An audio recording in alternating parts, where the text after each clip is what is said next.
U.S. Congress members have proposed dropping the Jackson-Vanik Amendment brought in during the Cold War, which limits trade with Russia.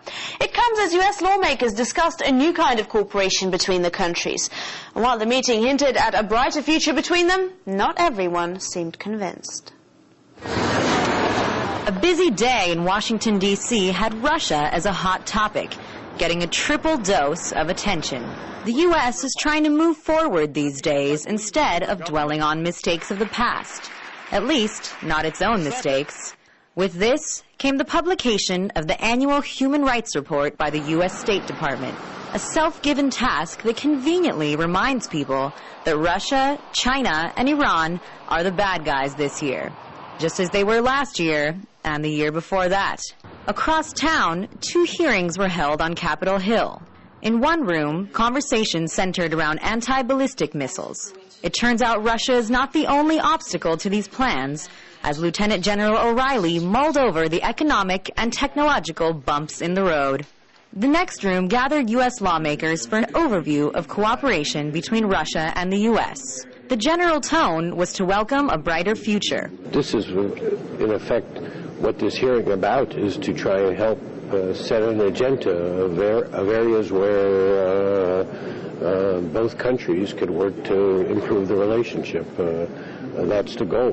Ilyana Ros-Lehtinen has never missed an opportunity to talk about Russia, be it on gas disputes, supplying arms to Syria and North Korea, or alleged human rights abuses. We cannot continue to support such integration, however, if it serves to spread corruption and destabilization in the regions neighboring Russia and lying on its periphery. This time, Ros-Lehtinen enlisted the help of a former Russian official who was brought in as an expert. Andrei Larionov made Ros-Lehtinen sound like a moderate with his doomsday scenarios. We know that who retreat or surrender will get not peace, but war, with unpredictable and nasty results.